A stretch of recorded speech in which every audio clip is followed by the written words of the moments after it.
So I know this is the most confusing concept to ever exist, but this that you see on screen, that's past me. That's not current me. Current me that's talking to you, look at this, these dead eyes. That's old me, which means young me, right? Only the smartest brains are going to understand this. But this is me in the past. But I've come to the future to tell you about the third annual. This is the third annual, year 3, right? Third annual? Yeah, third annual. Vinyl record, show and tell stream video, whatever you want to call it. We've done a video like this now. Third annual would mean third time. And I've been slowly collecting vinyl records for 3 years. And so once a year, I like to talk about music and then also show off the records as well and talk about the music on those records. Somehow last year's video got to like 2+ hours. I don't intend to hopefully get that long on this. I'm gonna try to be a little more, keep it a little more short, a little more. I keep wanting to say brevity. Keep it a little more not long. So we're gonna get right into it. These are generally not perfectly, and sometimes they're for a reason, but generally in order. And I've got like a list off to on another monitor here, but generally in the course of the timeline of the past year of when I got these. Again, there might be some exceptions for reasons as I was like grouping or recording all this. So yeah, I spent how long ago did I record this video where I chopped it then up? Vinyl final. Look at that. Maybe a week ago, a week and a half ago, a week ago, a week and a day ago, something like that. And then over the last week, I've just been basically taking out all the negative space and then getting it in order. So yeah, like I said, timeline wise, so we do these generally. I mean, it's basically been exactly 3 years, but I try to do these videos right before this then current year's. We got record store day is like still a thing or whatever. We're gonna get to record store day in a bit, but also before I officially begin, I should have checked. Let me check. I meant to check this. There is a record label that's on my personal shit list. No, it's not that. Shit. I'm looking for an exact email because there's. Here we go. Is it this? There we go. Okay. Yeah. I don't mean to name and shame, but holy shit. Okay, so on a personal note, this is a record starting the stream with a shit list call out. Neon City Records, man. Over the last, year and a half or so, I know they're struggling. I know originally, so I ordered something from them. Technically, to this day, this email, I know you can't see it on screen. I'm not going to show my email, but like January 29th, 2025, I placed an order for a particular record. I'm not going to say what record it was, but it's from this place called Neon City Records. And then, like a lot of businesses and online businesses last year, had to deal with the bullshit of the uncertain tariff situation and everything. And so I get that. I get it. Like, I get it. On one hand, I get it. I want to make it clear. I get it. But over the course of then of a year since then, I think it was technically a pre-order. So I think it was supposed to then come out a few months later or something. So whatever. That was January into then add a few months. Then what transpired after all that is like, I mean, to call what it is, excuses. Every once in a while, silence, long periods of silence. Clearly, if you go check their online socials or whatever, people being frustrated, whatever. They kept going like, all right, now we figured it out. Now we're going to get things, in like October. or August, you'll get an email that's like, we figured everything out, everything's getting out, sent out, we fired a lot of staff, but everything's getting out. And you're like, okay. And then the latest update was in January. This January, just 3 months ago. They were like, okay, your particular item, I got an email that was mass sent out. And it was like, your particular, they had like a list of things that were like, this is what we've shipped now, that we figured everything out. This is what we're working on shipping. My particular item said something like, I like how you just get to stare at this image of me. Would you rather a black screen? Do you want just a black screen while I rant? The email was like, my particular item was just like, we've shipped out a lot of these already, and we're working on shipping out the rest of them. It should take like something like a few weeks. And I'm like, okay, this was in January. I'm like, okay, we'll see it in the next, it'll ship out in the next couple weeks. I'll get an email. And then I'll see it in a couple months at worst, a couple months. I didn't see anything then in February. Beginning of March, I then emailed, they're like, oh, and in that email, they also like, they had the gall. They're like, if you wanted to help us out, order some more stuff that will definitely ship to you. Don't worry. Something like that. I'm condensing the story a bit. But I'm like, then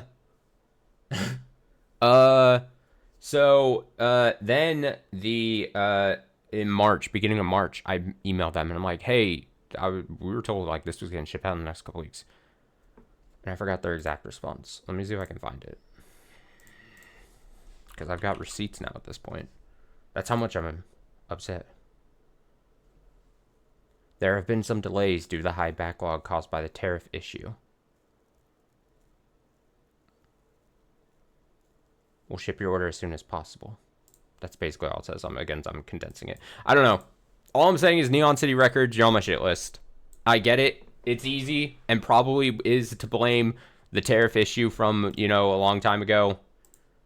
But, and this sucks because I'm coming across as like entitled during the beginning of this, but like, it's one thing to not ship out a product. It's another thing to be not transparent and not communicative. and then it's another thing to straight up say, hey, here, to like placate people, be like, here's an update and we're definitely getting out by this time, and then fail that again constantly. And that's happened email after email over the past year. Like, I took out a lot of the part of the story, but there was every couple of months we'd get an email. It's like, they're coming out now, and it's like, okay, well, just stop saying that they're coming out, that you're shipping them, because you're clearly not shipping them. Don't lie.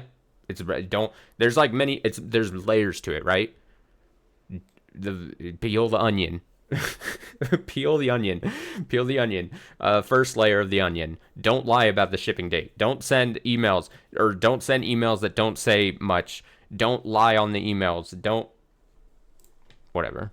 I'm ranting enough. So yeah, they're personally on my shit list. So I say all that because I assumed that I would have that email for this year's video, but it's not here. So, and if I'm being frank, I'm pretty sure they just got my money, and I'll never see that. So I'll never see that item. I'm pretty sure. I'm almost dead set and sure, and have resigned to the fact that if that ever shows up, it'll be a miracle. So yeah, welcome to the stream. Wait, why am I welcome to the stream? We're already into this. All right, so we start timeline-wise. This is basically, so last year's video came out, and we did it just around this time. So this would have been, I got this first one just like a week or two after that video or so, because this then is around, and I'll talk about like the bunches that we get these in during this thing. So this is the first one. This first, I think 5 that we show are going to be all purchased in one trip on the official Record Store Day shopping trip. Go to a local record store that I did and check out what they have. So these next 5 were all bought in the same trip to a local record store that I do. that I visit, I talk about. I don't know. Did I talk about it last year? I definitely talked about it on stream before, but like there was a really cool record store called Needle Noise here in San Antonio that closed down a little while back, and it made me upset. I was like, ah, fuck. I really liked it, and it was funny. Again, I don't know if I'm repeating a story, but last time I went there, I bought some. I bought some vinyl, and then I bought like a tote bag too, because they're like, hey, if you buy a tote bag thing that I still have to this day and I really like, but they're like, if you buy this tote bag and then you bring it in next time you come and shop here, you get like a whatever discount. I'm like, dope. Bought the tote bag for future visits, and I never got another future visit because then they closed down. Unfortunate. So this is all from one shop on Record Store Day, Record Store Day 2025. Starting off with things that were not Record Store Day technically exclusives for that day. Oh, also I should say Record Store Day this year, 2026. I know it's happening in like a couple weeks. I looked at the list, and I know like it's really easy to be cynical about Record Store Day and what it has now become over the last like several years. But even aside from that, this year I'm not really impressed with the release list. There's a couple that are like really cool looking, or not really cool. It would be nice to like have if they were available. But I think this is going to be the first year in now my going on 4-year journey of record collecting where I'm like, I'm not like going to be too pressed to try to like get anything. Like I wouldn't be too upset. I don't even know if I'm going to make it out. I don't know. We'll see. I will be busy, but yeah. Not the most interesting list in my head, or, from what I've seen. Anyway, I digress. These first two are going to be ones that were not Record Store Day exclusives. We'll get to those in a little bit. Whoa. Can I not just click this? I have to click this. Okay, so this first one, okay. I try my best. Okay, I already have to. I try my best to show these off. I've got a kind of bootleg system here, but this is going to be, I'm going to be pausing and stopping and pausing and whatever.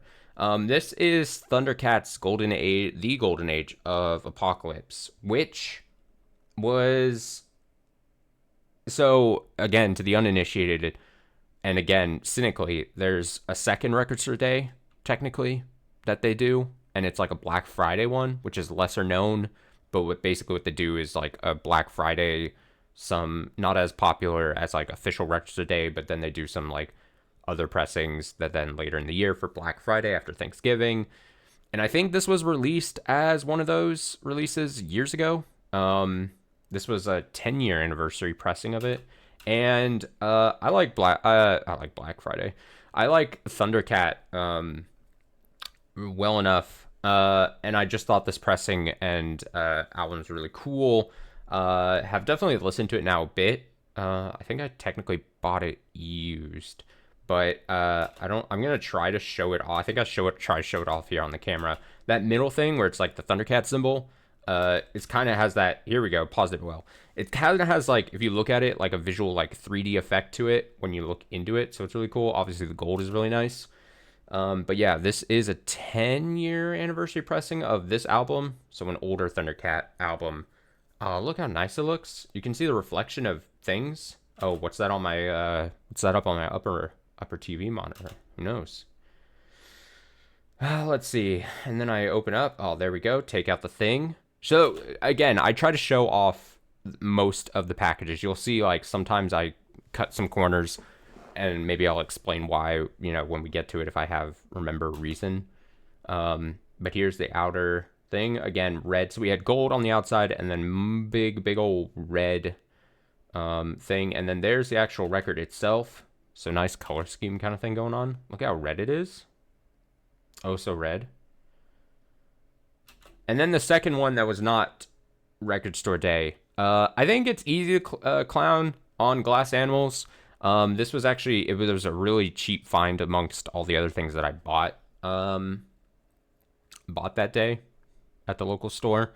And I was like, you know what, I kind of like this album. I like some tracks off this. Again, it wasn't gonna like Dreamland. It wasn't gonna cost me like a fucking arm and leg, right? So I was like, fucking add it to the collection kind of thing. I mean, if I had to pay a ton for it, I probably wouldn't drop money on it at the time. But there are definitely some tracks on this album that I'm a big fan of. I like the concept. I think it's cool.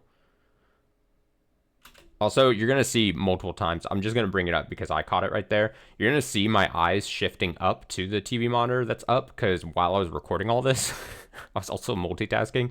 And I think I was listening to some, like, and watching some kind of, just as background noise, some, like, video essay. Because I wasn't going to, like, not listen to something and multitask as I was filming all this. So if you ever see my eyes dart up, I try to cut out most of them out of the video. But if you see my eyes looking up, that's what I'm looking up at. So just keep that in mind. There's the liner notes, the lyrics little sheet thing in there, included record. That's what's being held on the record itself. Again, kind of cool color scheme and all. Obviously, I know my lighting is not the best for recording videos and all, so I try my best.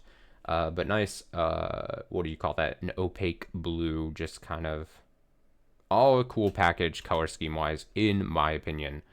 So yeah, there's that. Okay, now we get to the actual record store day releases. So there's going to be 3 that I was actually very happy about getting. I consider myself lucky because the local shop I go to for the last couple of years for record store day, it's kind of touch and go. It's kind of like, you know, I'm not going to wake up at the ass crack of dawn. I'm not going to line up the night before kind of thing. Like, I'm a grown-ass man. I'm not going to be doing that.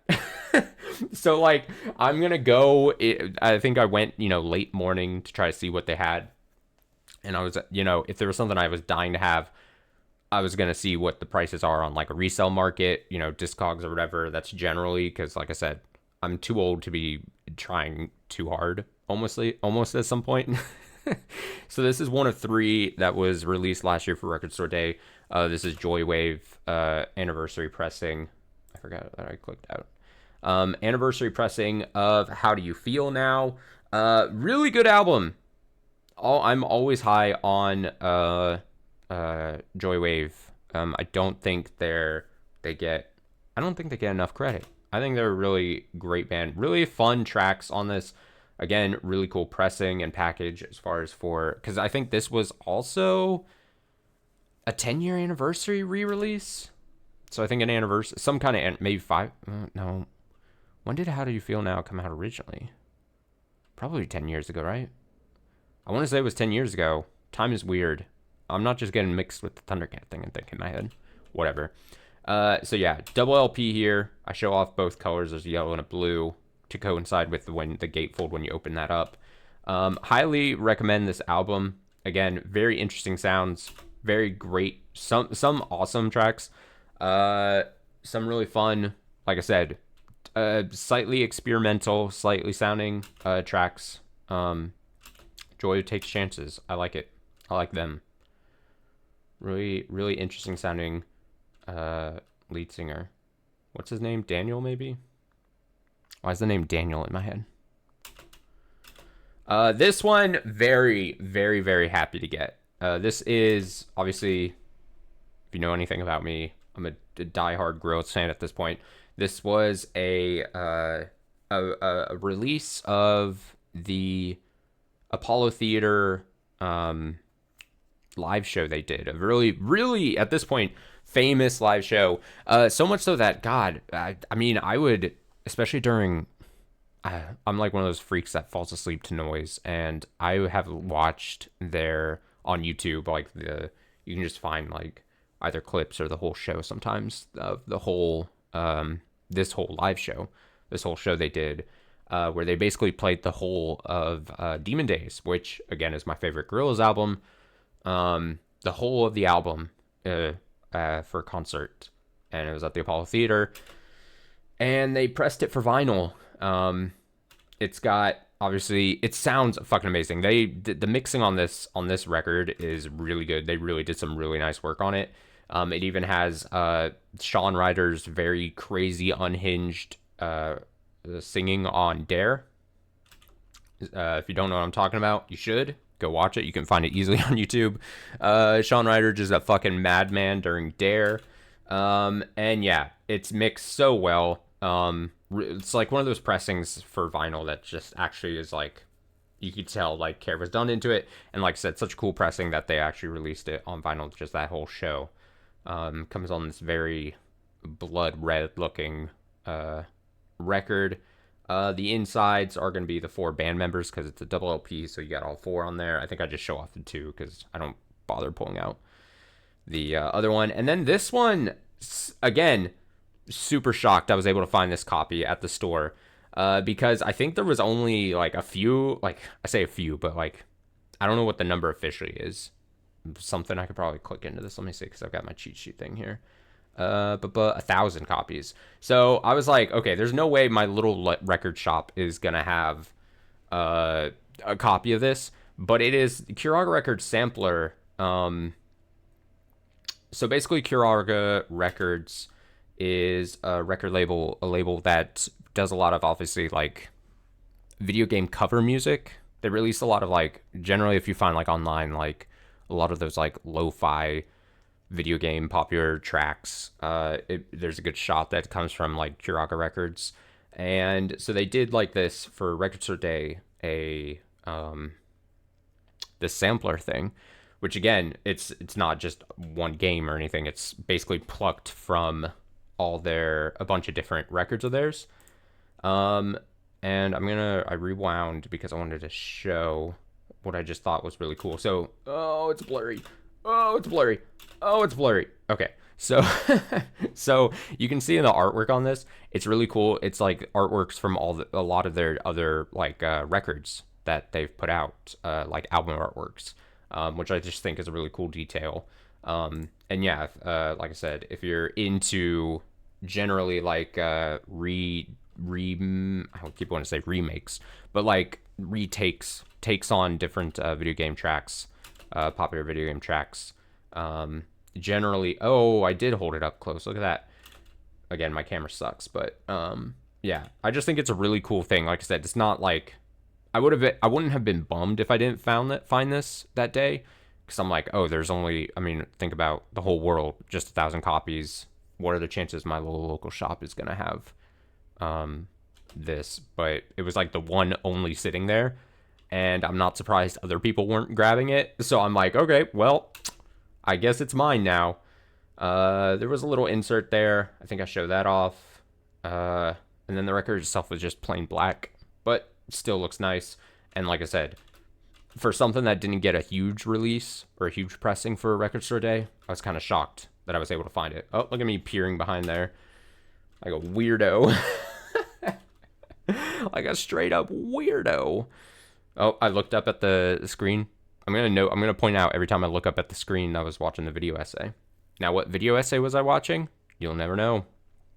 This one is Pink Pantheress' Fancy That, which I always talk about. I'm a big Pink Pantheress guy. I have been for years and years.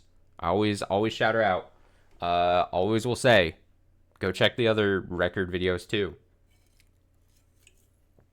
Big fan of hers, big fan of her production style. I think she's really clever when it comes to producing music. I think then when she sings on top of tracks, God, just a great voice to pair with her whole deal. So this was the album Fancy That she released, and it's on as you can see, you'll see, oh, it almost comes out. It's kind of a weird package, but a picture disc zoetrope kind of thing, which not matches, but in another video that I did for year 2 or 1, I can't remember because timelines are all weird, but I had the other Pink Pantheress album. What is that? All That Heaven Knows? Is that what it's called? That is also a zoetrope as well. I think I try to show off the number because they're hand numbered. What number is that? Is that 314 or 316? What is that? Get the light on it. There we go. 314 out of 2000. So 2000 hand numbered. It is interesting. Even because this is our first from that you'll hear from many this year, and I've shouted this company out years prior, and probably will continue to. Blood Records.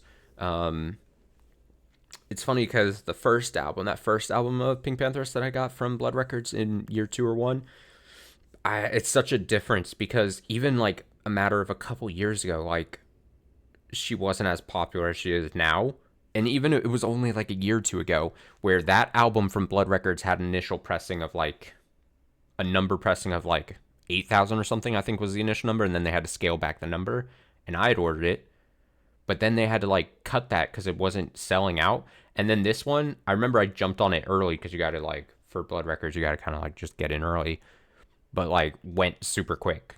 And I'm like, wow, how much of a change like a year or two goes just because like I said, that first album, I'm surprised wasn't jumped on as quick, but it's like obviously the same artist and obviously the same seller with Blood Records. But they're just, yeah, just the difference like in popularity a year or two can make. But good for her. Like I said, big fan. Oh, I show off what the package kind of looks like. With the record out. Cool package, but weird one. A weird one. Okay, so the two sides here. There you go. You got that whole thing. Again, kind of matches the whole. I'm gonna try to reduce the amount of times I say this word, but her whole aesthetic she did for this album. Two very different sides, which are really cool.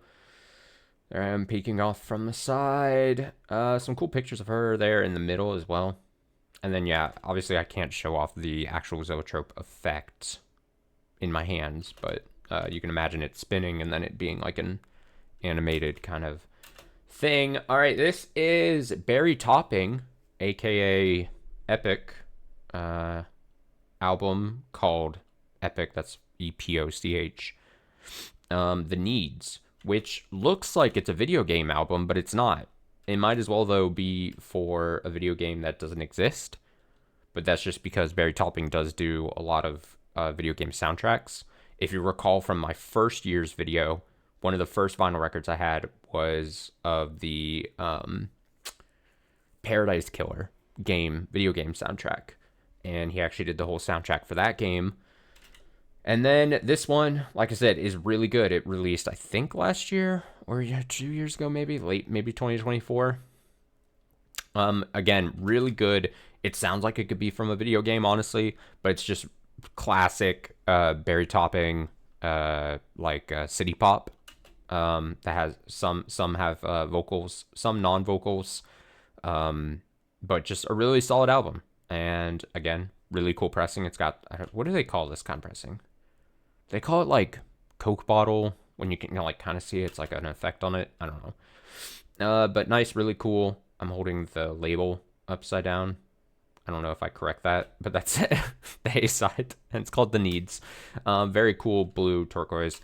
Then we have Little Sims. Big fan of Little Sims. Released Lotus last year. Maybe one of my favorite albums of last year. I actually really like that. And again, I really love this packaging. The black with the really standout, like hot pink color. Oh yeah, there's numbered. Is that 18,000? Yeah, it is. What a weird number of pressings. But 553 of 1,800. All songs just one word. Look at that. On the back there. Try to show off the gatefold. Look at my terrible lighting. There we go. All the songs. And then I think I show both discs because they're both technically slightly different. So, disc 1. Oh, I looked up at the screen. You saw it again there? Keeping track at home. Count how many times that I look up at the screen. Up above me. So look at this pressing is just so cool. Again, this is another Blood Records. So that's the second Blood Records shout out. I forget what they call it. They probably call it, a fancy name, Lotus pressing. A lot of pinks, a lot of black and clear as we do this. And so, like I said, I'm going to show the second one, and it's going to look almost similar, but it is technically different, so I do take the time to show it. And just a very, very solid album. I will always love Little Sims. So this one has a much bigger, just black. Again, I think they call it Lotus thing in the middle there, but then white and pink splatter. Along with it, highly recommend. Listen. Next one is And I'm so glad I had gotten this, because this is the, speaking of video game soundtracks, the soundtrack to Inscription, which was one of my favorite games of the last several years. And they did this vinyl release for this game years ago when the game came out. And back then, I was not collecting vinyl or not paying attention and didn't know it was a thing. And so it sold out, and then they didn't repress it. And the resale market on this was fucking insane. Like, the prices are crazy. And I've always had it in the back of my mind, like, God, I can't like justify paying such crazy resale prices on something like this. But yeah, it was one of those ones that I was always watching from a distance and being like, if I happen to win a lottery, I'll buy it, because I really wanted it. And then last year, I caught wind, and they were like, we're gonna repress it. The store that sold it, what was it? Is it it's Devolver. Devolver Digital technically is the storefront, but I think they do it through Laced Records. But they're like, we're gonna do this. I'm like, fuck yes, I don't have to pay resale prices. Again, very atmospheric soundtrack. I try to show off. It's got that, like, what do you call it? Spot varnish kind of like effect on it for the title there. Now the funny thing is, it is 3 discs, and generally for like 3 LP, like a triple LP like release, you'll get those like releases that are like, you'll see it later in this video, but it's like you unfold it and it like holds all 3 in like 3 different panels. Again, you'll see an example of that later. But this one, they're like, fuck it, we're doing just a straight up gatefold, and we're gonna stuff 2 discs on one side. So I don't know if I exactly show it, but like, it's really beefy. Like, the package itself is weighty, because in the I guess right side of the gatefold, it's like 2 discs just like shoved in, and you're like, okay, it's good enough. Showing off the gatefold. If you know nothing about Inscription, obviously this makes no sense. Highly recommend you play it. Again, like I said, one of my favorite games of the last several years. Very clever, very good, but very cool artwork for this. And yeah, like I said, generally just like very atmospheric, like music. Oh, there I am peeking. If I peek, it's because it's not because I'm weird. Well, it's partly because I'm weird, but like, I'm just trying to see if it's showing up on camera well. So I'm like trying to check. Oh, there, I'm showing the disc. It's not going to show up well on this. So it is like this purple, I think they call it like purple black galaxy, like marbled effect. The lighting sucks, so it doesn't really show up well. But yeah, really cool pressing, really cool music. And again, something I didn't have to pay resale prices for. So that's a win in my book. Oh, you can see the reflection of me. Look at all that. All right, so this next one, forgive me for I have sinned type situation here. So in the year 2 video, there's a big long story about me getting a Imaginal disc from Magdalena Bay, a copy on vinyl. I pulled some shenanigans and got a tour variant of a vinyl that I probably wasn't supposed to. Whatever, a lot of people did it. It is what it is. And when I started my collection, I was like, okay, I can't like get out of hand and have like multiple, they call it variants of the same album, because then your collection should just get out of hand. And just pick one variant and stick with it. You don't need to be weird about it, kind of thing. I don't get out of hand. I've made obviously some exceptions, very few exceptions, I should say. But this is one exception, because this was pressed way later. Obviously, it came out, technically almost a year or so after the album actually came out. Imaginal Disc was my favorite album of 2024. Such a good album by Magdalena Bay. I talked all about Magdalena Bay, though, last year, so I'll keep that limited. But yeah, this is another one. This, again, is from Blood Records. So what is that, 3rd Blood Records so far of the video? Try to keep track of how many I've done. Let's see. Lotus by Little Sims was as well. And then Pink Pantheress. So I think this is our 3rd Blood Records over there in the UK. When this was available to buy, I just couldn't not buy it, almost kind of thing. I was like, this is, let's see, they made 4,000. I got 2813. 2,813. If they are like hand numbered, I try to show it off on video. That is my rule here. But oh, I was looking up at the screen. Again, this is gonna look just like it does. Obviously the gatefold in the package outside is gonna look the same from the one I showed off last year, because for that it's all the same, but it'll be the actual record itself that's gonna look different. Oh, I show off the lyrical sheet. There you go. And then this is the actual, and I think I show both discs because they are slightly different. I don't know what little catchy term they called it, but yeah. This thing, the pressing, the video is not going to be doing it justice. It actually looks even nicer than my shitty quality video is recording. But yeah, can't speak highly enough about Imaginal Disc as an album. Imaginal Disc is so good. It's so good. Every once in a while I'll go back to it and just re-listen to the full thing from front to back, and I'm like, yup, Magdalena Bay, yup, you did it. Yup, you did it. I think I show it off the other side there. Woo, spin it around. And then we keep with Imaginal Disc, or we keep with Magdalena Bay, I should say. Because Magdalena Bay, before Imaginal Disc, before definitely before Imaginal Disc, right? I guess I should say, is that Magdalena Bay, back when I was really first on Magdalena Bay's side, as I hitched myself to Magdalena Bay's wagon, they were mostly known for their, like, what they would call mini mixes. I think like a slight mixtape almost kind of thing, kind of deal, but basically just like really quick hitting, like singles, but like quick hitting tracks, songs that would be over in like a couple minutes at most. And then they would compile them and release them as mini mixes. And so they did this release for mini mixes volumes 1 and 3, because they call them mini mix volume 1, 2, and 3. And then they put them out on vinyl here. So they just put, and I was like, oh, I'd really like to have that on vinyl as well, Magdalena Bay, thank you. So I did that. The artwork for the different mini mixes here. I think I show it here, but I'll say it before it shows.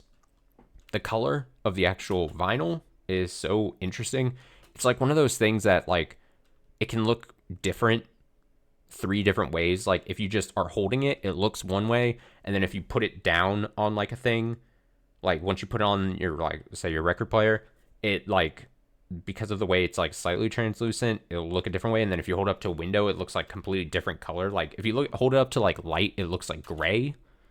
And then here, as you can kind of even see some of the gray when I hold it, but then it kind of looks bluish. It's very weird. It's depending on what light source or non-light source is passing through it, it kind of like looks completely different. It's so bizarre. So it is a double LP, and each mini mix is on one side. And then I'm speaking so fast, I apologize. It's just how I rant. And then I try to show off, I think, that there's an unused 4th side, because obviously there's only 3 mini mixes, and you have that's on 3 sides, right? And then I think it's etched. So basically that image you kind of saw on the album cover. Let me see. I think I hold it better here. Oh, you can kind of see. You can kind of see it there. Magdalena Bay. And then, you can kind of see it there too. It's better if you see in light, but basically etched side picture there. Oh, I show it off better here. Look at that. Look at that. So if you try to play this, no music would be played, and I would just advise you don't try to play this side. Don't play the side, because there's no music. And I don't know. I haven't checked into the science, but I think if you try to play an etch side with your needle, it might get fucked. I don't know. But yeah, cool little detail there. Next is Anamanaguchi's new album from last year, Anyway, where they I don't want to say changed up necessarily, but definitely stripped back a lot of the chiptune type noises you would hear from them before, which I'm also a fan of. And I was a fan of this album. Anamanaguchi's Anyway album. Very cool. Very cool package. I like the back. I like it all. We're going to get to it in a sec. What was I looking at? Oh, I know what I'm looking at. You'll see in a sec. First, I think I show off this. Really cool looking pressing. Red with the black and white. I think some yellow splatter in there. Barely anything. I really like this album. Obviously, if you were like diehard Anwamaguchi like chiptune person, fan, it might not satisfy you. But I would say try to expand your listening. Oh yeah, here we go. That's why I was looking inside, because I forgot, but you can barely see it even if you were just holding it. But I don't know why I felt the need to try to show it off. But there's like a bit of detailing there on the inside of like a starlight kind of like sliced off kind of thing, that you would only be able to see if you were like peering in there. Very interesting. And so then the other thing to show off here is that when I ordered that, I spent a little extra, which some money got donated to a charity. I forget which charity they had landed on. But I basically got that form of that record, which I've played and listened to, and then also got this, which is also the album anyway, but it is a test pressing. So if you don't know, a test pressing, let's see, try to wrap it up as quick as possible. So test pressing obviously is what it sounds like. Basically, when you are a band or label or whatever, and you are pressing a record from the manufacturing company, you'll get some records. You want to see what it sounds like and make sure there are no problems with the actual pressing itself, like the actual like audio quality. Like you want to make sure they'll send you, before they mass produce an album on vinyl, they'll send you a test pressing so you can listen to it. And over the years, what that's become is these test pressings are basically like, depending on how many you get pressed, are generally then held on to by the band members or given as gifts, and there's usually a very limited amount of those. And what Anwamaguchi did was basically like they had a certain amount of them, and if you again spend a little extra, I forget how much it was, but some of it obviously getting donated to the charity they had chosen, basically you would get one of these test pressings. And it's the first test pressing that I own in my collection. I was like, sure, I want to do that. That seems like a cool idea. I thought it'd be really cool. It's on a different, obviously you can see different album artwork and everything. And something I didn't know when I had ordered it is that it was going to come signed by the band members. So that is, as you can see here, 1, 2, 3, 4 band members of Anwamaguchi signatures on there as well, which is really cool. Keep thinking I can click it. To this day, I make a point to say that my collection is not like this untouched, pristine, like record collection. Like I don't want my collection to be like that. I play like every record I own has hit like my record player at least once. Except for this. This is the one record. Not because I'm like, oh, I need to make sure it's not damaged or anything, but it's just like, it's this, technically it is a test pressing, but it should sound exactly the same like my other, the album, the Anwamaguchi vinyl that I just showed right before this. So I'm like, I don't really actually need to have it being played on my actual thing. So this is like the one record in my collection as of now that's never actually been actually played. Had a needle going across its surface. And then yeah, here we go. Hand numbered. There's 50 of them made. Again, with test pressings, this is maybe even 50, as far as I know, might even run higher than what you would normally get as far as like a test pressing, number goes. But it all just depends on, how many you get and how many people they want to secure one for. But yeah, early 4 out of 50. That's not a 1. That's a out of, that's a, what do they call that? A slash? A fraction slash, which I don't know if they did it. Like, I don't know if I was the 4th person to commit to buying it, if I was like that quick on the draw, or if it was just randomly chosen. I don't know. But go me if I was just really quick. It comes with, oh, look at that. So blurry. Official test pressing little certificate in there. Polyvinyl Records is the label. There we go. Anwamaguchi. Anyway, I think it's GZ Media. This test pressing was created at, so that's the place, that's the location it was done. the date that they actually pressed it, and then it was approved on that. It's got a little seal thing. Kind of a cool detail. Like, again, some people are going to be like, oh, test pressings aren't that cool or important or whatever. To me, it was like, oh, this is cool to have like my first test pressing in my collection. And I was like, you know what? I had the opportunity, and I liked the album. At the time, I liked what I was hearing. So I was like, yeah, let's do it. I think I show the record too, but obviously it's going to be pure black because it's just a test pressing, and just pure white label because it is what it is. It is what it is. Gorillas again. So Gorillas Tomorrow Comes Today. So weirdly, last year, they were like, hey, we're gonna release this on vinyl, and it's just 4 tracks on a vinyl.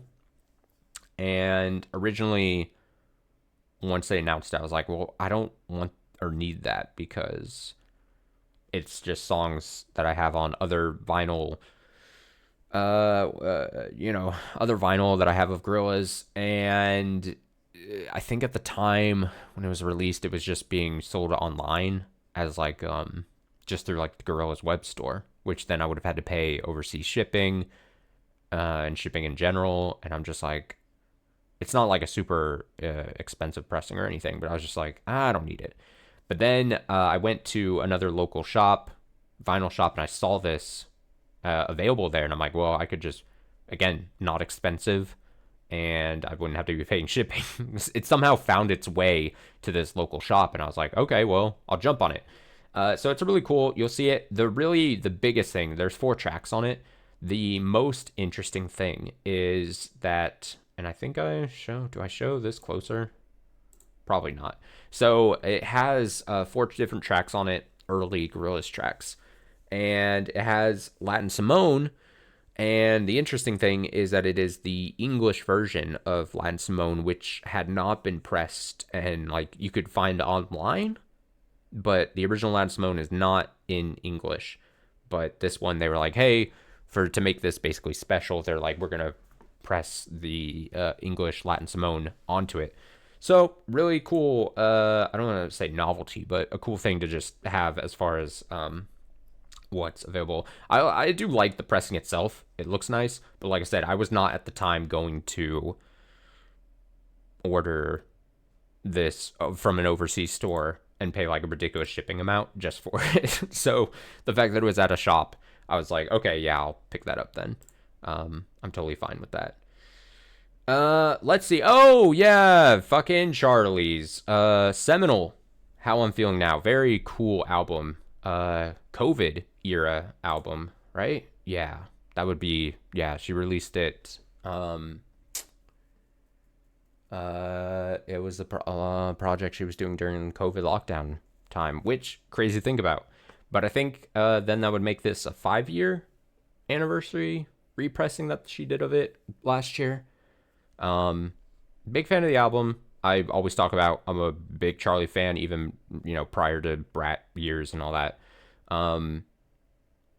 And so I was like, yeah, I'm gonna jump on this. This doesn't show up well on the video. Whoops. Oh shit! I hit the button on accident. But this is some picture-y things that it came with. Let's try to attempt to show that off on the video. And then the actual album itself is just this very clear. You're not going to be able to see it well, but there's like, oh, you can kind of see. You can kind of see through my face on there a bit. There's like a slight glittery kind of like effect thing. Again, just a really cool album, really cool project. And like I said, iconic album cover there. Charlie on the bed and all that. But yeah, really cool. Jumped on that. Won't be the last time we see Charlie, a Charlie XCX album on this video, but don't want to spoil. This is Caro Caro Bonito, Time and Place.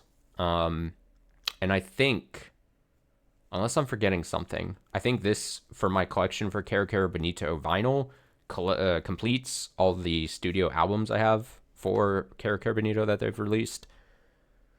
Someday we'll get another Caro Caro Bonito record or album, but Apparently, they've been working on it for years and years, allegedly. Someday that album will come out.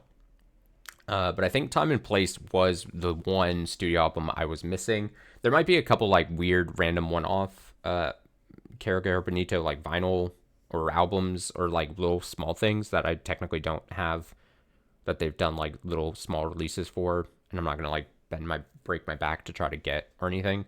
But Turntable Labs did a repressing of it. You can see it's up numbered up there, and I think I jumped on this because I was like, well, I don't have Time and Place, so I kind of want Time and Place, and so I think that's 283 of 600.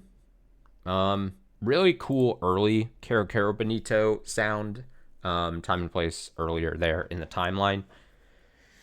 And yeah, really good. It's got Only Acting on it, and it's the non like radio edit of Only Acting. If you haven't listened to that, I highly recommend, because it is very trippy and weird. Some very trippy and weird songs on it.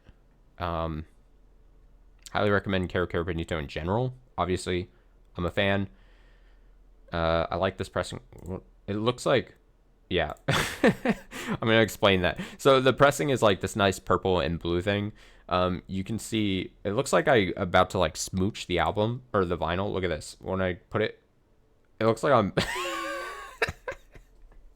It looks like I hold it up to my like mouth to give it like a kiss or something. That's not what I'm doing. I think I noticed like a speck, like a piece of dust or something on it, and I'm like blowing it off. I'm just going just to like blow like whatever. So that was what I was doing there. But it looked like I just held it up close to give it a little smooch. It comes with a little booklet for the lyrics. I just like this presentation for the lyrics. It's just like kind of haphazardly thrown together, kind of thrown in sideways and all that. Again, really cool album. Highly recommend.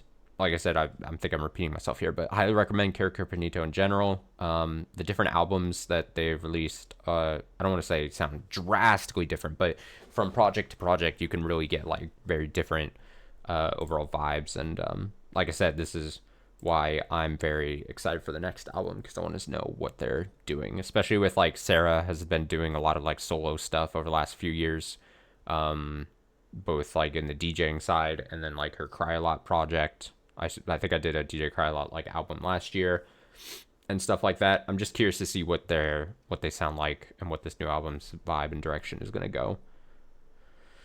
What am I pointing at? Oh, I'm pointing at Bowen. Shout out Bowen. He's on this album too, credited for string arrangements on Dear Future Self. I just know Bowen from other music, so I'm just pointing that out. What do we have here? Oh, here we go. Yeah, Death Stranding 2's Woodkid.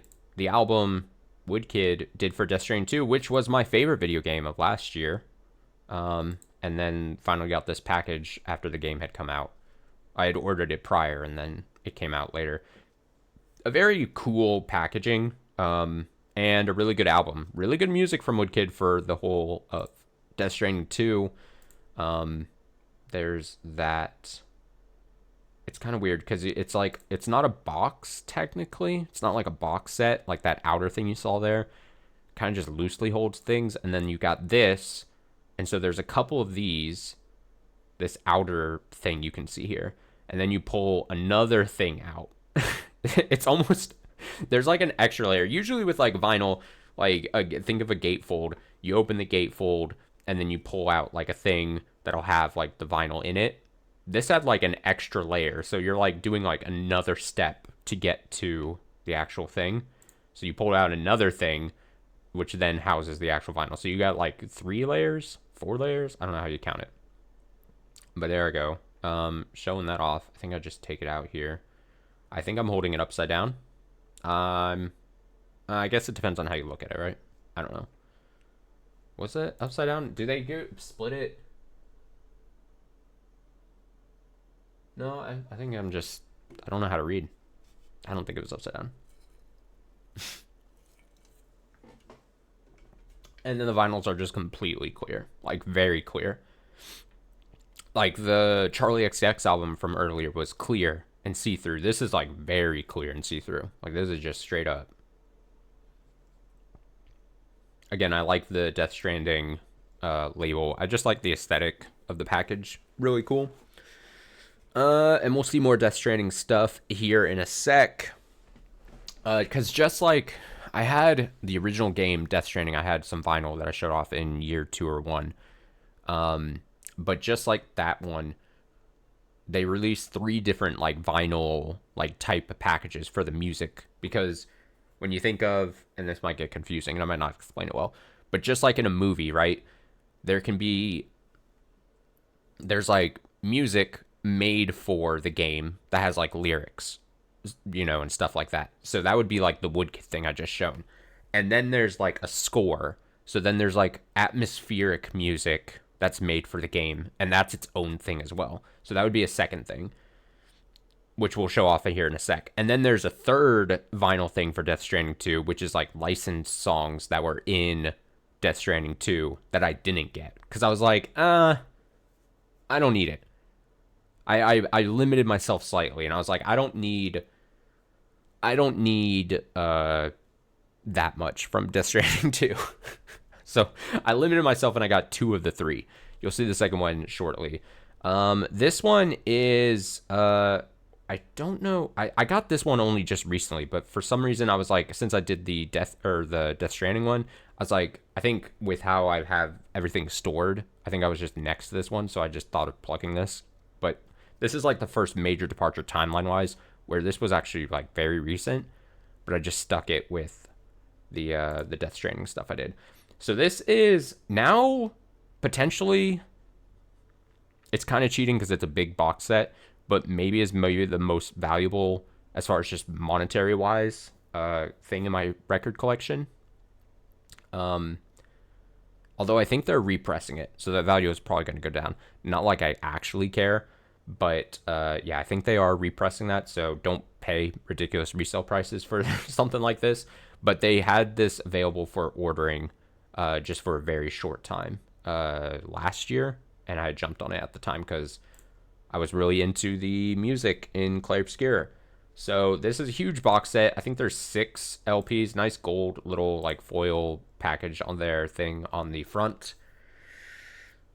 And I think I don't go crazy. So there is 6 LPs in this because it is a good chunk, if not all, of the whole soundtrack to Clair Obscur Expedition 33. There's a more condensed version you can get that I think is just double LP for a much cheaper of a price. But I was like, if I'm gonna go big, I might as well go big. Is that the phrase? If you're gonna go big, you might as well go big. So I just pulled out one of them because each disc is a different color. Now, unfortunately, because of my shitty lighting and camera, I picked one that looks like the worst color. It's supposed to kind of be pink, but it doesn't show up as pink on my camera because of lighting and all. But each of them basically is like a different color with this like white kind of marbly effect to it. Again, I don't show off every single one, but there's like a yellow, there's a purple. I'm probably looking at it right now and being like, what the fuck is that color? It's probably showing up bad, but yeah, they're all different colors. They all look really nice, and then a different character on each of those outer sleeve-like things. This was at the... I think I was out and about at some point, and this was just a random pickup at a local vinyl shop that I saw. And I saw it available, and I was like, I want that, because I do like this album from M83. Junk. It's got that one song on it that I'm just a massive fan of, Go. Fucking anytime I'm on a random music shuffle and Go pops up, I just fucking crank up the volume. Big fan of that. Very spacey vibes concept to the whole album that I'm a big fan of. Just a solid listen from front to back. I can't sit here and say I'm like the massivest M83 fan, but I do like this album. And then I think I try to show off, it is a double LP. Again, just like the weird Inscription one, where Inscription was a 3 LP, triple LP that has like just 2 records like stuffed into one side of the gatefold. This album was weird because the package itself, it's a double LP, but it's stuffed into just one non-gatefold. So it's literally just like 2 albums put into just the one thing you can see me holding. Like this isn't a gatefold, and it's just too. It's very strange. It's not a common way of housing a double LP like that, but yeah, thought I'd point that out here.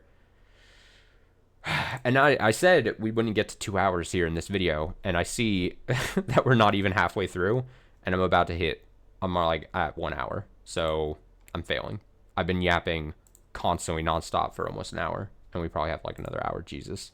Okay, I show off the record. Really nice, cool color. I like this. They probably call it like Galaxy Swirl Blue or something. I think I show off the other side because it's another one that has an unused side that is etched. I think I show it off kind of well here in the light. Look at that. It's the little things. I think they have names, but I'm showing it's those guys on the front of the album etched into here. So that's Junk by M83. Again, it was just a random local vinyl shop pickup as I stopped it and I saw it. I was like, I want that. Okay, so then the next group, I think it's going to be next 4 or 5. Let me see. Could I find... Let me see. 1, 2. Oh, technically 3, I think. Yeah. So the next 3 are going to be... this is timeline-wise. This is going to be around-ish Black Friday on last year. Because some shop... What is it? Materia Store? I think Materia Store. Over the last couple of years, I've been really using them a lot because they, for like the week either leading up or after Black Friday, they house these like massive like price drop, like I think they call them like flash sales or whatever, of like generally video game related albums on vinyl. They do like really, really steep discounts. So really highly recommend. I'm not gatekeeping here. If you're like, damn, if you ever see something on the Materia Store that you're like, I really want, but I don't want to pay like a big price, there's a chance that if you are good and you can wait till, like I said, Black Friday or the week after, whatever, and you're good at timing it. Since I work from home, they're flash sales because they go up for just like an hour and they'll sell out really quickly because they're like super steep discounts. So to say all that, these next 3, I think I had secured during that really steep discount kind of like week thing. This first one, you'll see, I really wanted for the longest of time. But I think when I first wanted it, it was like not being made. And I think it was just like you could only get it like resell. And again, not going to pay resell crazy prices.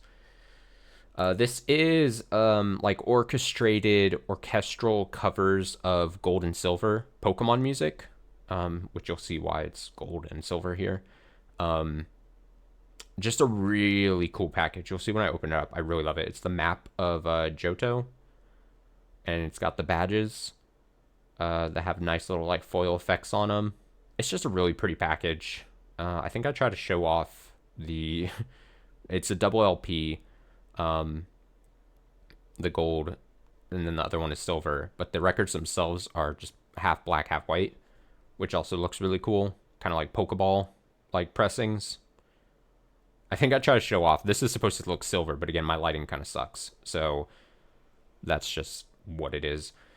This second one, so second of 3 from the Materia Store sell. This is another one that I'd been wanting for a super, super long time and finally did get. It is another Raven and Rosen joint. I was like trying to say it. It's not Raven, it's Revan Rosen. From year 2 or year 1, I think I had one for Nier Automata that I showed off. This is the same group there. Really cool package. This is just orchestrated and redone covers of Kingdom Hearts music. Obviously, I'm a massive Kingdom Hearts fan, so no surprise there why I would have this or want to get this. Again, really dope packaging. They split it into a light and darkness side for the different tracks, which is kind of a cool concept. And then both records look different. So this smoky kind of black gray kind of thing with some gold. I think I try to show it off a little better here. It's got some gold little lines there and stuff, which is really cool. It looks better when you're not looking at it through my shitty camera. But yeah, again, it's just orchestrated and really well done Kingdom Hearts cover music.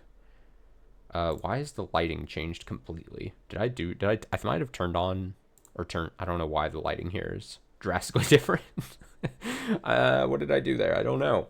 But that one's blue. The second disc is blue with some smoky black. Again, it's not showing up super well, but that's that. And then the third of the video game super deep discount sales I got from Interior Store last year. One Step from Eden, a game which I have not yet played, but I've listened to the soundtrack a bunch. So someday I might get to the actual game. I swear, one day I'll play One Step from Eden. This is a triple LP. I was talking about how usually a triple LPs, it's all unfolds like a kind of like, not like an accordion, but kind of like an accordion, I guess. I don't know. And so I'm going to try my best. Look at how I'm holding that. What am I doing? There I go. And then I try to, oh my God, I made a face, made a dumb face. Yep. I don't know how to show it off on camera. Look at that. But yeah, it unfolds to 3. Now, the thing is, I don't show all 3 discs, all records, because I was lazy, I think.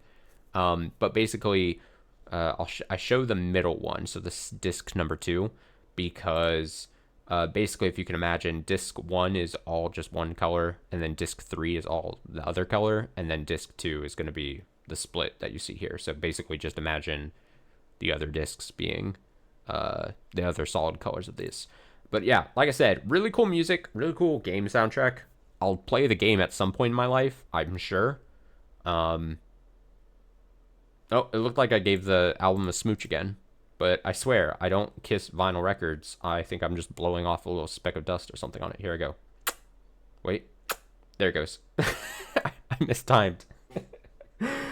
I mistimed it. Okay, so then, speaking of from earlier in the video, I talked about how they do Black Black Friday record store day kind of like secondary thing. These next 2 picks are going to be from last year's Black Friday record store day kind of thing, which again, you can look at it cynically. I kind of do, but I really wanted these pressings, so I did it. There's a third pressing I wanted for a different album. I forget what it was. Oh, it was like a repressing or reissue of like, what was it? I don't know. I didn't get it though. I couldn't find it and didn't want to pay the ridiculous price for it. So, I just forget what it was. There was some album that I really wanted. Oh well. Can't remember now. But this is Party Traumatic from Black Kids. Really cool album from years and years and years ago. They reissued it, maybe for a specific year anniversary. I'm bad at math, so I don't know what year anniversary would be. But I really like this album, and there are some tracks on here that are, again, just like Go from the Junk album I was talking about a couple minutes ago. There's like 1 or 2 tracks on this album that ever comes up on shuffle, and I blast the volume. The booklet, there's a cool little booklet that came with it. It's got all the different band members, like, I don't want to call this pixelated, but I know there's some term for this art effect where it's like dots to make up an image. And then it's got the lyrics in like paragraph form, which is a really cool way of displaying the lyrics. And then the album itself, which again, doesn't look as ugly as it's going to look up on my camera. Like with my poor lighting and my shitty camera, but it is like pearlescent pink, pretty much. Like marbly kind of like pink that doesn't show off well, but it is what it is. This is the second of the Black Friday record store day pressings that I wanted to get, and glad I was able to get this. This is Good Kid EPs 1 through 4, pressed to vinyl. So Good Kid, I think Good Kid just released their first full album just like a week or 2 ago. So prior to that, Good Kid was known for doing just basically these small little EPs. that I'm a fan of. The first track I've ever listened to of Good Kid years and years ago at this point, No Moo, still is a fucking an actual bop. But these are EPs 1 through 4, just pressed onto vinyl, but a really cool package. Yeah, I think they released their actual first album just like a week or two ago. I think it was just super recently. Really cool art, really cool package. I will say, they apparently, this I'm less familiar with. I'm more familiar with Good Kids music than I am with like their whole uh animated band. This almost sounds like I'm talking about Gorillaz here for a second, but like animated band lore kind of thing. Like I know there is like that kind of thing for fans of Good Kid. I'm just not familiar with it. Oh yeah, this is another album that came with like a papercraft thing that I'm not gonna actually put together because there's like other albums I own where they come with like a papercraft thing, and I just choose not to actually like punch out the paper. I think it's more interesting to just keep it together like it is. I don't know why. Also, where am I gonna put the papercraft? You know, where in my apartment? I need less things in my apartment, not more. I'm not gonna assemble it, but it just does look funny to me when you can see just the smiling face there. It is a double LP, so each EP on one side of vinyl. I think I show off both because there's two different colors, obviously for 1 and 2, and then 3 and 4.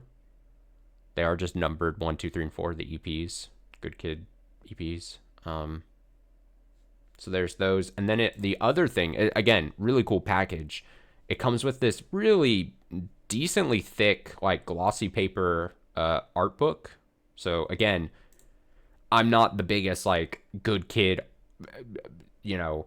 I really like what they do as far as like I've watched a lot of music videos, and they have like artists make like animated music videos which are really cool looking. I just don't know a shit ton about the actual whatever you would want to say lore behind the whole thing. Shout out to those people that do care about it, but I do really like the art, and I do like this book. I really think it's really cool. It's a cool part addition to the package. I think I tried to just show off some random pages. Look, I'm looking at the video essay while I'm flipping through this book. I think that's about, do I open up another page? What did I do here? Oh yeah, I do. Again, really cool. I like seeing stuff like this. Again, artist-wise, I think this is a dope idea. I like this for their different music videos and stuff. Shout out Good Kid, though. This next one. Okay, so just like last year, towards the end of year, it would have been end of year 2. There's like always like highlight like one early on, like early in their career, I want to say, but like early jump on the bandwagon early type esque experience. I think last year it was the artist Baby, which I think they are working on new music. I occasionally catch them on like Instagram or something, and I know they're working on like new music, and I'm like, yeah, can't wait to see that. So I think that was last year. This year, I got really into Chanpan here.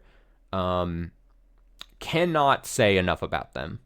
A group of 3, a trio, and this is their first released vinyl, I think, an EP pressed on vinyl. Really cool package. Really, I cannot recommend them enough. And this is my begging, my pleading, but also like my, hey, everyone jump on this bandwagon early with me type moment. So much good music coming from them. Very, very fucking good. And then when I saw that they were putting this out, I jumped on it so quick. I was like, I could not have jumped quick enough. I'm like, I want to get this before it sells out kind of thing, because they only pressed however much. It wasn't going to be a big one. Because as of right now, I think they're slowly getting bigger and bigger. But early on, where they're still very early on. So you have a chance to jump on with me. In my opinion. Chanpan, CHANPAN, is the group's name. Look at how cool this package is. 7 songs on it. The album or the record itself is just standard black. I think I showed off here the label and all. Oh, let me take that out so flawlessly. The thing is, though, and I don't know, I'm still, just 3 years into collecting. This record, not only is it like thick, like durable, and I don't know if this explanation is going to make a ton of sense, but it is the most homemade feeling record in my whole collection. And I don't know if that makes a ton of sense, but the way it's cut and the way it's like, the way it's its weight, the way it's weighted, and again, the way it's like edges are cut when you like really, I don't know if I don't think there's be a way for me to really like show it off when I put it up to the camera here, but it is a thick cut, and it's like a thick cut that doesn't seem, I don't know how to describe it, because there might be a term for it and I just don't know, or maybe it's just because of wherever they got it pressed, but it feels so, the way it's cut feels so like homemade, like not mass produced. And I don't know what it is. I don't know if that's because they only had, or it's got to be where they had it done, or how many they had it pressed, or I would assume just where they got it done. I don't think Chanpan was actually like in their room, in their bedroom, like making these or anything. But yeah, I don't know how to describe it, and I don't think I should try to like show off the edge, but it is a thick cut, and not even like the standard thick cut you would get from like those like 180 gram like high fidelity like records you sometimes get. Not even like that. It's like it's just a thick cut, and I don't think I'd be able to like show it off well unless it was like in person if you were at my place. So I don't know how else to describe it, kind of thing. That's just the best I can with the limited amount of information I can get to. Like I said, there might be some term for it in the world of record collecting out there. Someone who's been doing it for more than 3 years than me, more than me, but I've only been, how do I say it? Someone who's been collecting longer than just 3 years like me. Maybe there's some thing for it, but it looks and feels so like handmade, and that's not a knock against it either. It's actually like an interesting part of the collection, but like that it's added in my collection. But yeah, just very, very interesting. But yeah, like I said, I hold that group musically near and dear to my heart, and I know they're even like just recently released like a new track or whatever. They're just a great sounding band and have so many different sounds from track to track, even on that EP itself. So I highly recommend, if you walk away one thing, even if you watch this and then you're like just one thing from this video, I highly recommend just searching up whatever streaming of your choice and find Chanpan. CHA. I'm probably saying it wrong because it's Chanpan. I'm pretty sure. CHANPAN. Listen to a handful of tracks and you'll be like, yeah, this is fucking shit. This not shit. Not this is fucking shit. This is the shit. This is fucking dope. I wanted to say this is fucking dope, but then I switched it to shit. But now just whatever. This is Ego Death at a Bachelorette Party. So Hayley Williams, lead singer of Paramore fame, released a solo project album last year. And this is, again, by Blood Records, but this is their offshoot, Bad World, that does the Filled records. So this is going to be the first Filled record of this video. I show off here how thick this package is, and there's a reason for that. So usually Bad World and Blood Records, when they do these Filled vinyl, to keep costs down for the person who ends up buying it, they usually, if it's a double LP, they'll do one liquid filled vinyl or whatever filled vinyl, and then a regular standard like pressing of something. So just like a color or some kind of effect or something. For this one, and as far as I know, Bad World's only done it with this one, but I don't know for sure. Both LPs, it's a double LP, both of them are liquid filled. So it ends up, because I've talked about this in the year 2 video, But the way Blood Records does and I don't know if this is standard for most liquid fill vinyl, but it's basically, imagine like two records smushed together, like you're making an Oreo sandwich, almost like an Oreo cookie, where the liquid is the white cream. It's basically two thick vinyl smashed together with the liquid inside. We'll get to it at some point here. I think I'll show the accoutrements first. Oh, a great picture of Haley there in the middle. And then the lyrics come on this like unfoldable poster, just fucking strewn about. Another picture of Haley. She's laying down. Is that on a roof? Is Haley on a roof? There's that. And then here is this thing, that actually houses the record, with some headshots. Okay, so yeah, so showing off, I don't think I show off both records because they're both the same thing. They're both these clear with the liquid in it. But obviously it's like, it's two, I don't think I show a side profile. But basically, again, these are thick ass records when you're holding them. They're very weighty because the way they hold the liquid is that just sealed around the edge to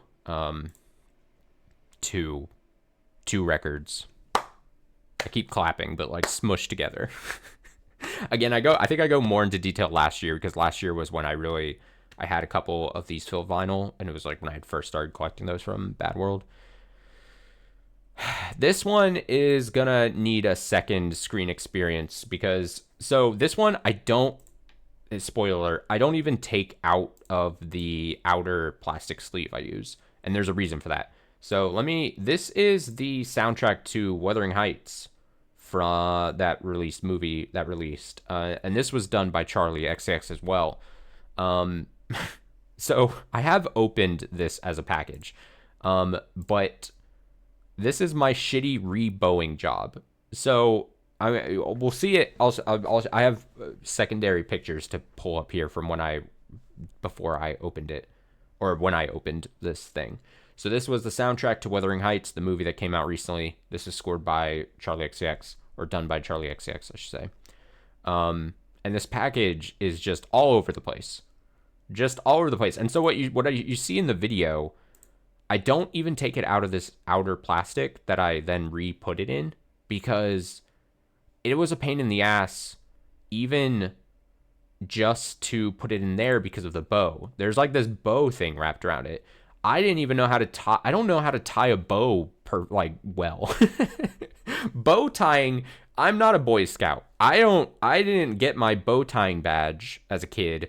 I don't know how to aesthetically pleasingly tie a bow together. I just did the best I could. So this is, when you see this, you go like, oh, you did a shit job. Know that I tried my best. But not only did I try my best retying it, but it was a pain in the ass to put it in this. Again, I use for all my records, basically, these like durable, clear, like outer sleeve stuff. It was a pain in the ass to even get this in there because of the bow. Because then as you're putting it in there, I don't want to say stuffing it because there's plenty of room, but like the way the bow wraps around the thing, it starts like moving up and it doesn't look great. And so even like some gap there, like I tried my best. But I was like, this is the one in this whole video where I didn't even take it out of this, because I'm like, I can just show there. So here's the front. Again, this is me re-attempting the bow. I'm gonna say, I think I did a fine job, but when you see the original, which I'll show here in a second, you'll see how actually nice it could look, how actually beautifully wrapped and bow tied it could look. There's my dumb face. Okay, so I'm using, you can see this now, right? Yeah, let me see. Can I, so I'm using the Instagram page I used to have all my vinyl records. So slight shout out to this. This is when I ordered it, this is what it looked like. So obviously it's unfair. This is shrink wrapped. I was like, oh, when it came to me and I saw what this was going to be like, I was like, oh, I should take pictures of this before I even open it, because I'm never going to get it to look like this again, basically. And this is now convenient for us because you can kind of see my reflection. Look at that. Who is that man in the reflection there? But I was like, this is really convenient because I didn't know that then months later when I was doing this video, I was not going to easily be able to take the thing out of the outer sleeve there. But you can see the bow tie as it was shipped to me very nicely wrapped around here and very nicely tied. It was never going to look like this again once I opened it. So let me see what I did. Okay, so the way I took this, so I took, here it was shrink wrapped, and then I think this is unshrink wrapped. So this is this thing, but again, I actually did open it, and I did play this record, but then I tried to seal it all up, and I'm not saying I'm never gonna not reopen it, but I'm gonna need someone on hand who can actually tie a bow tie really nicely next time. This picture is not gonna do it justice. It's actually like a dark like green, but you can't even see that on the picture because like it's just, it looks almost black, but it is like this very dark green with this little doily. Is that what these are called? Doilies? Doily effect there on the label. It is a gatefold. And you can see my couch that I take the photos on. Here it is. The gatefold opening. It comes with a little letter. Look at this. Charlie XCX little stamped on there. Wuthering Heights. I think I did a pretty good job of cataloging at least everything that. And then they were all hand numbered. And somehow, again, I don't know if it was random draw. I saw a couple other people who had this thing, and they had numbers in like the 10,000s. Or 100,000s or something. And I'm like, what? How the hell did I get 431? How did I get such a low number? Because I don't think I ordered mine super quickly. So it must have been a random draw. But somehow I got 431. So maybe I'm good. So that little envelope, here you can see. So it's enveloped. You open up the little thing. There's that. And then inside, I should have said, inside is this then like a lyric book. It comes with like some pictures. Look at this. Stylized lyrics. It's got some pictures in it. Very cool. The actual, I think when you unpackaged it, this was actually not holding the LP. Yeah, the LP was in something else. But this is like a skin-like record thing. If you know Wuthering Heights, you would know. I think I took a picture of I took a picture of just the bow because it says I think I'm gonna die in this house all across that bow. And then I think I just took a picture of the back, again unwrapped. So that is my best attempt at cataloging that. Because I wasn't gonna take it out of this at all. Like I just wasn't. Again, this was my best attempt at re-bow tying the bow as best I could. So there it is. It's going to live in this probably for the longest of time. I don't know when the next time I'm going to try to take this out and then unopen it and all that. This is Past, Future, Present Memory by Hunter Van Brocklin.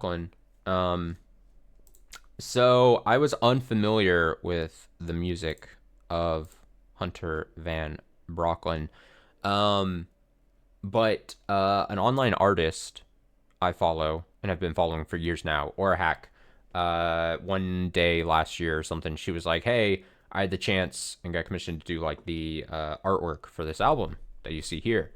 And I was like, that's really cool looking. And then gave the music a listen. And then I was like, I want to order that. And so I pre-ordered it. And then it came, I think, earlier this year to me. And yeah, it's just really good chiptune. It's very cool, atmospheric chiptune. And I don't know how many people have it. Let me see if I can find it here on Discogs. Oh, 2 people. 2 people say they have it. One of them is me. That's 2 people. One person other than me says they have this album. They've used it. And I say this because, little known fact that I'm now saying on this video, for the longest of time I had this album and it wasn't listed on Discogs, which if you're unfamiliar with Discogs, it's like basically how you can like keep track of your record collection, right? Basically that I've been using. And for the longest of time, an entry for this album was not on Discogs. And that's because people just self-enter entries, right? And it's like this whole big official thing that they take very seriously. And I was like, I was being lazy for the longest time. Like, I'm hoping someone like puts this up so I don't have to do the work. And I've never listed something on Discogs like that, like an entry on Discogs.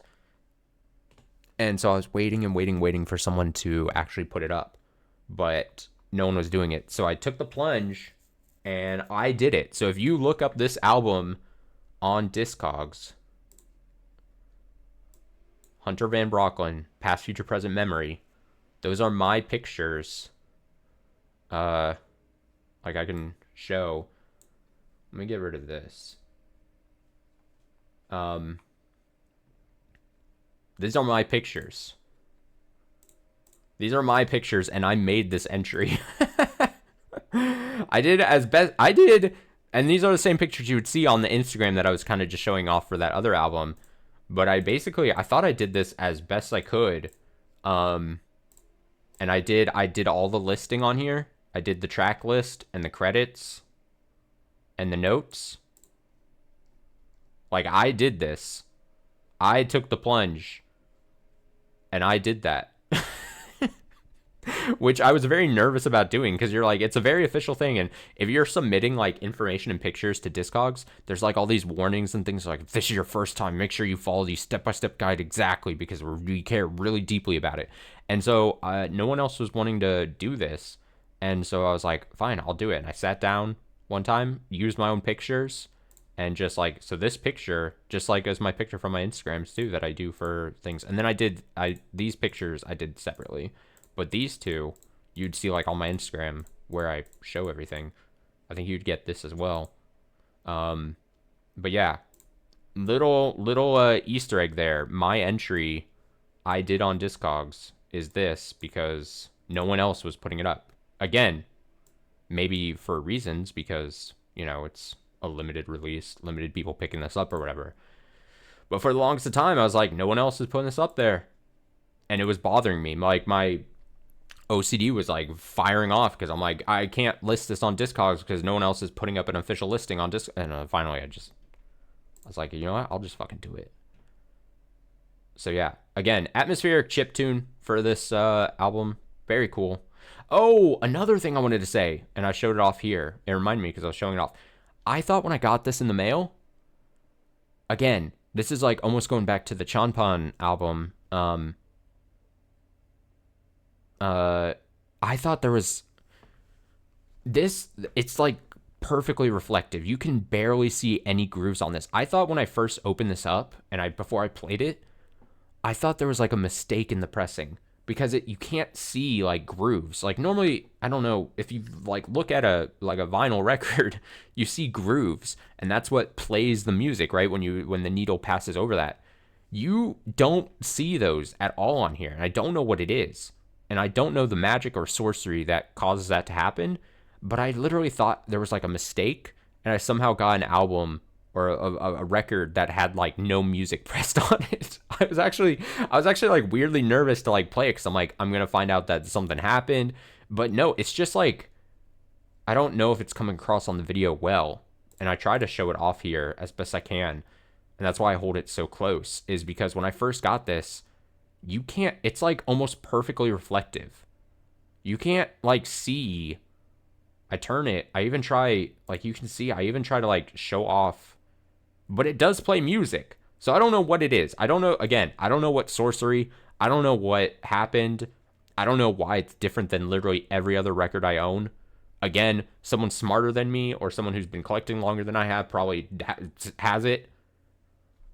There's maybe an answer on Google if I just bothered to even check some random Reddit post that Google is going to take me to that explains it. But yeah, very in all of my records, just a record that seems like it has like no grooves on it.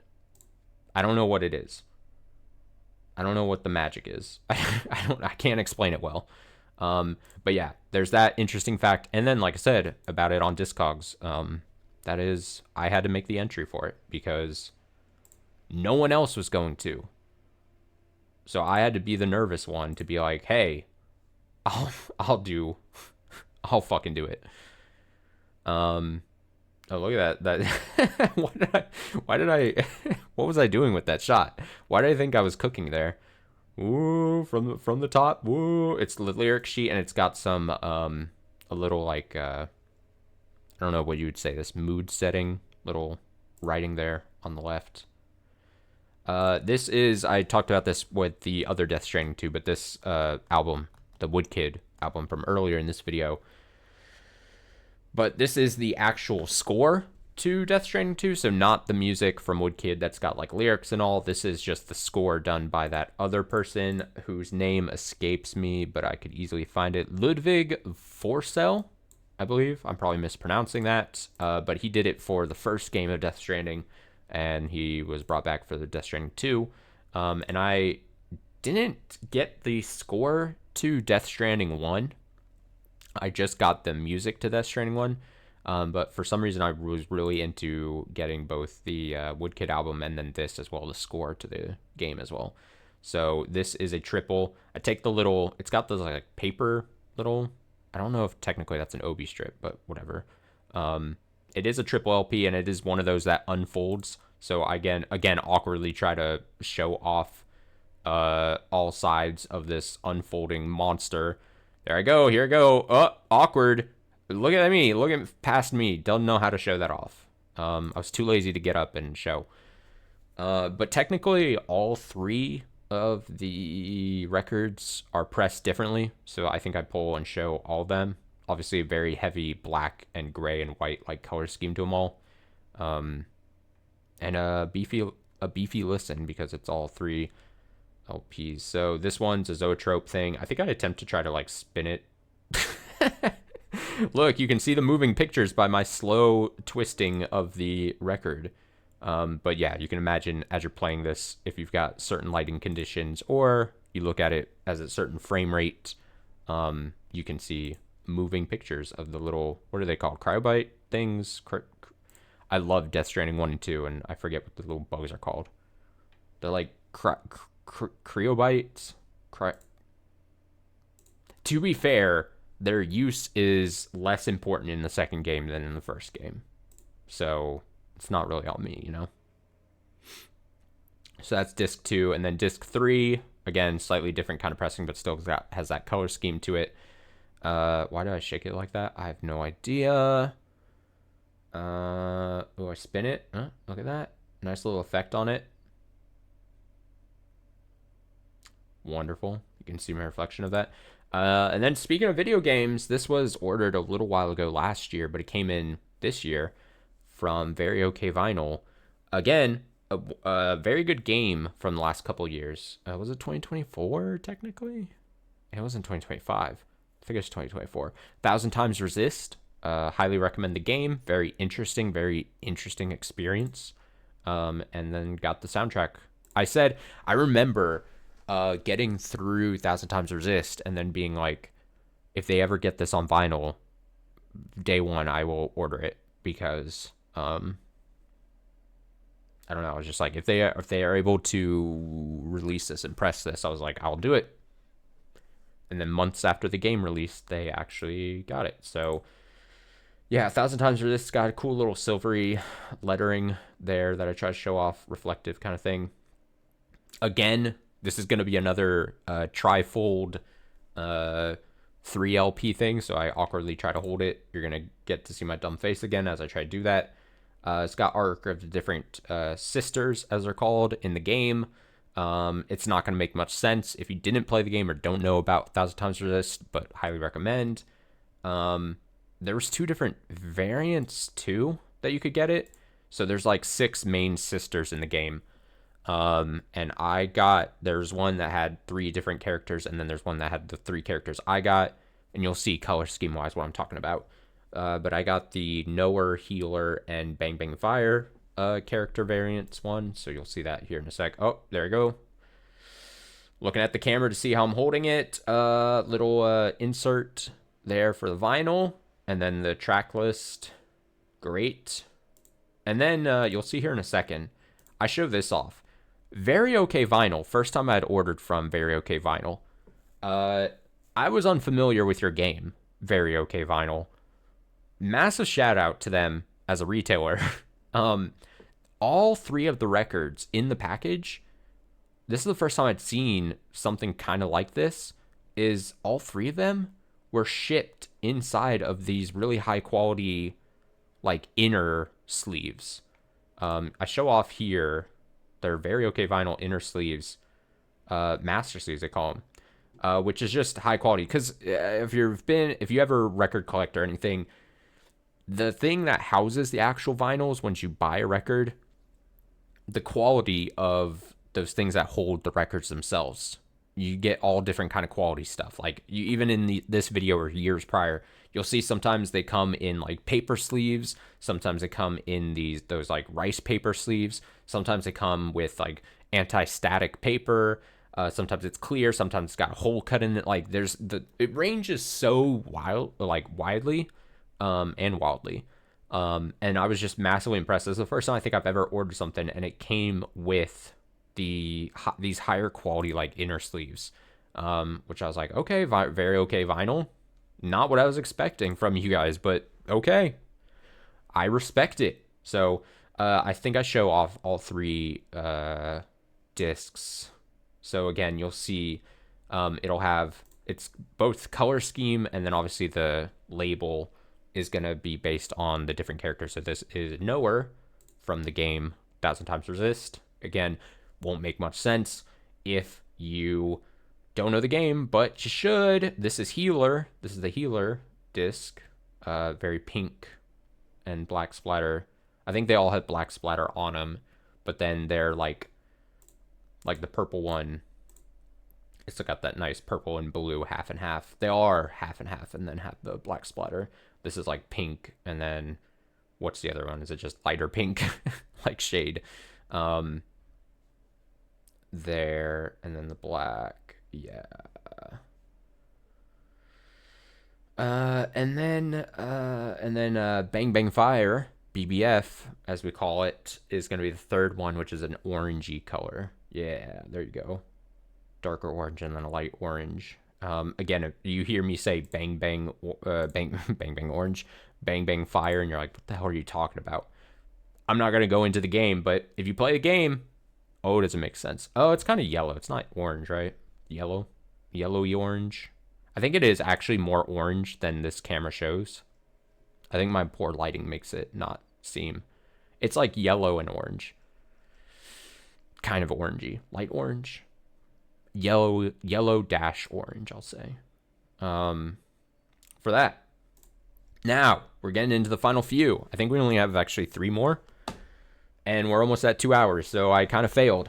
This is my pressing of The Mountain from Gorillaz that came out this year. A much hyped album, and I very much enjoy. I've listened to now several times. Obviously, big Gorillaz fan that I am. A lot of people will say stuff like, "Oh, it's the best album of Gorillaz since like Plastic Beach," and I don't want to say I disagree. I don't want to say I disagree or anything.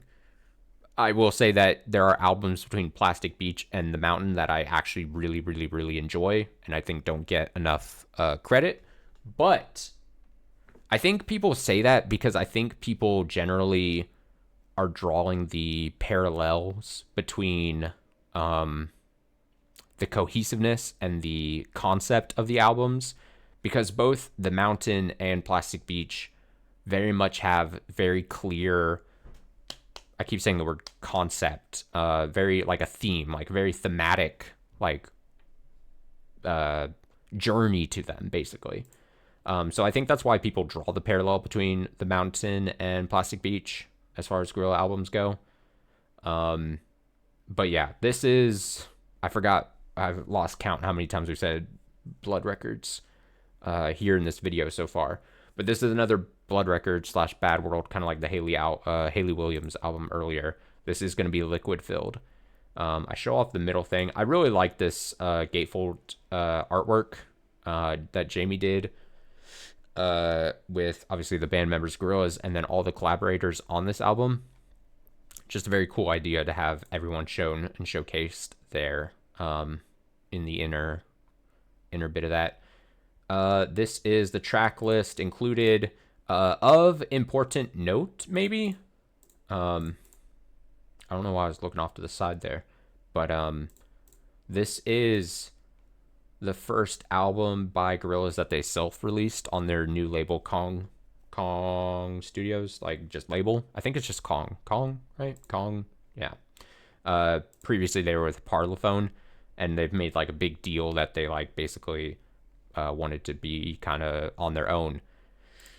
So I know that was kind of a slight gamble on their side, but people love this album, so it's got a little, I don't think I hold it off too long here, but it's got a little message there about the album and stuff on that track list.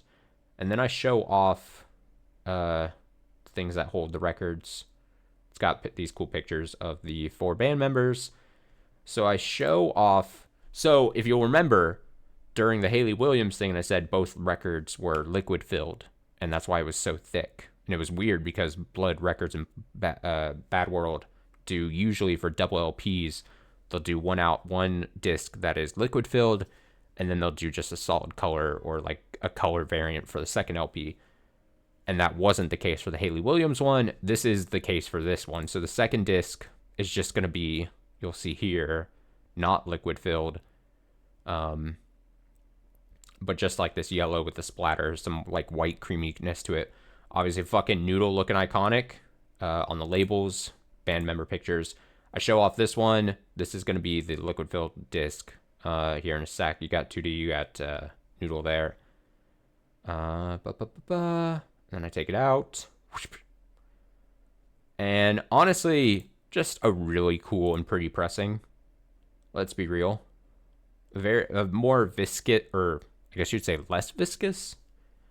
If something is viscous, the liquid would be more moving, right? So like the Hayley Williams one, very high viscosity, you would say, right? This one's slightly less. Also, and I don't think this is a thing of concern, but this was the first time I got a liquid filled vinyl from Bad World that when I was turning it around and like watching the liquid run from side to side when I first got it, I could actually hear it moving inside.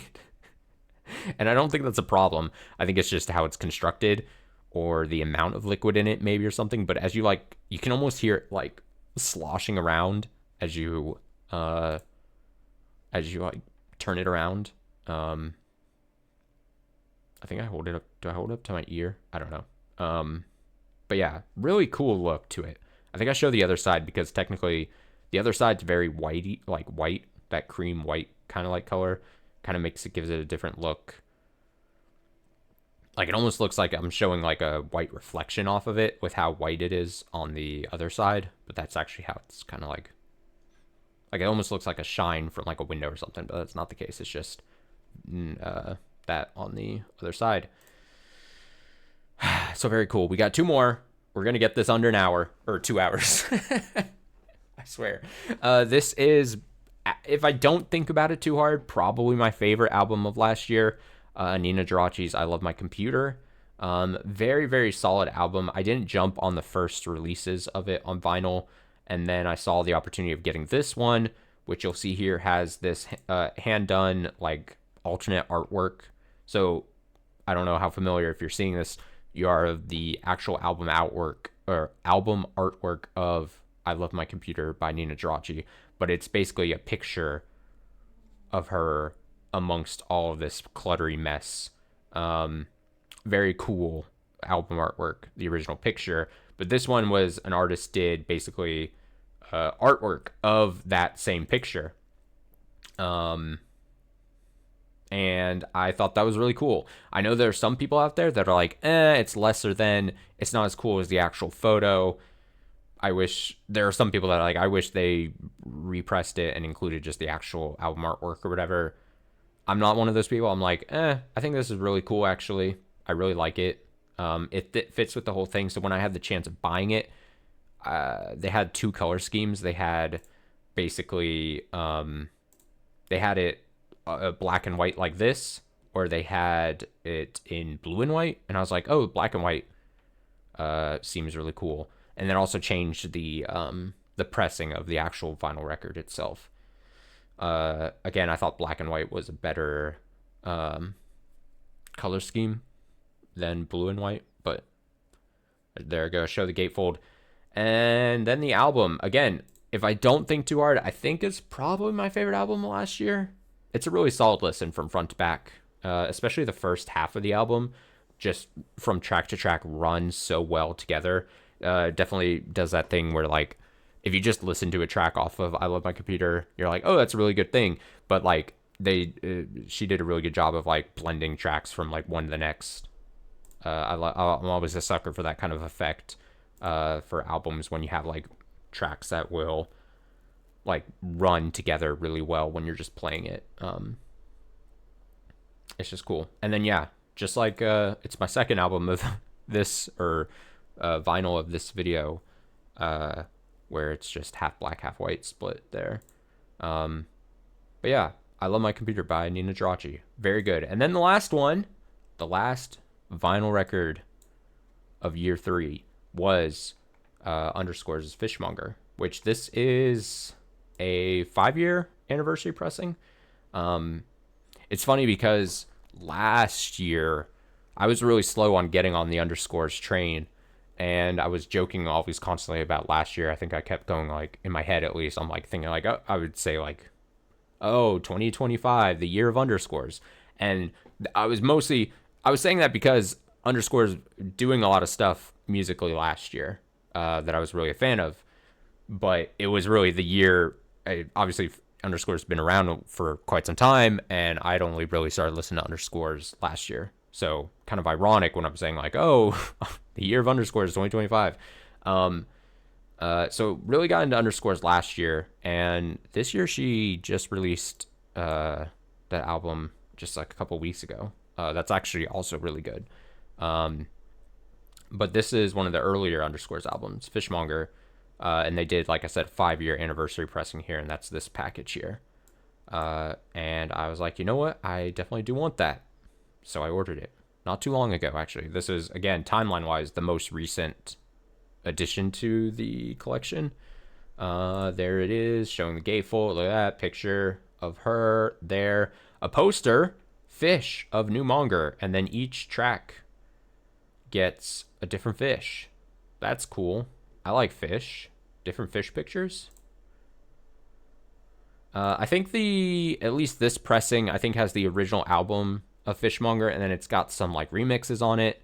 And then I think also some like previously, I don't want to say unreleased, but previously not included tracks, like bonus tracks basically.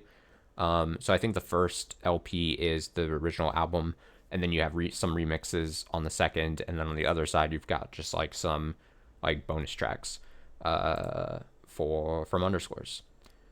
So there's that poster folded back up, and then each record is a different color. So it's got this dark blue with what color do they say? Cobalt maybe.